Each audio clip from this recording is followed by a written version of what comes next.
This is a ceramic soldering board, and this is the main soldering block that we use in the studio.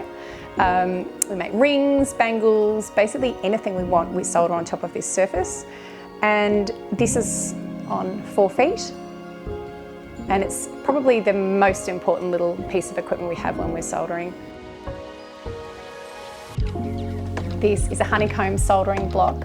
We use these a lot in the studio, and in particular for making hoop earrings, because we use these little pins to hold our earring in place, and then we use a third hand to actually hold the post, and we solder the two together. So this is really good for pieces where you need them to sit upright and you can't actually do it on a surface like this. It also helps distribute the heat really evenly, and it reflects the heat back up really well. So it's a great little block to have in the studio.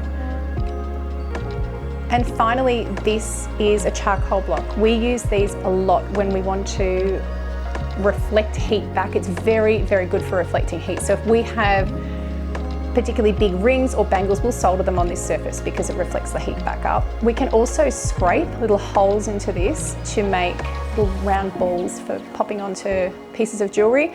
And we can also melt down scrap jewellery in this by digging a bit of an area and popping our scrap in and heating it up. It reflects the heat super well.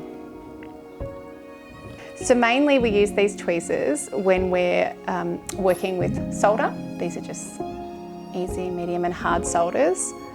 And we use the tweezers just for helping us to pick up really tiny little bits of solder and placing it onto our pieces. So you'll get solder like this and you'll actually chop it up into little, what they call pallions like this.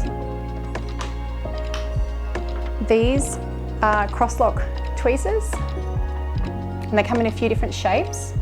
And crosslock tweezers have these little protective bits here to stop your hands from burning when you're working with them. These are solder picks. You need at least one, but obviously it's good to have a few because we use these a lot when we're working with metal, and we use them to move the metal around. We also pick up pieces of solder with them. And because they're made from titanium, silver and other metals won't actually solder to these. Where if you're using stainless steel tweezers, you can solder your tweezers shut. So it's kind of good to be able to move your metal with these ones here. This is handy flux, and we use flux. We paint this onto our metal before we place the solder on there, and flux helps to protect your metal and also helps the solder to flow. And this is a heat stop, and this basically protects gemstones from heat up to 4,000 degrees, and it also helps to, if you have soldered with the wrong solder, you can actually cover that join with this and then solder right next door, and you won't melt your previous join. So it's very handy to have this in the studio as well. So this is pickle. Our pickle is made from citric acid, which is food grade, pharmaceutical grade, and it's also non-toxic. So this is a really good option. There are lots of pickles out there that are super toxic, but this one is a really good one to use.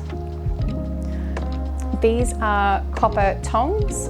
We use these for taking items in and out of the pickle. So you heat your pickle up in a slow cooker, and then you place and remove your items with copper tongs because copper doesn't contaminate the pickle. This is a washout brush, and we use washout brushes for cleaning up our pieces before we solder them and also afterwards. This is a brass brush, and we use this brass brush after we've soldered with a bit of detergent, and it helps to take all of that black fire scale off your pieces. So sometimes you'll brush with this brush and it won't remove anything, but absolutely this one will take all of that stuff off your piece.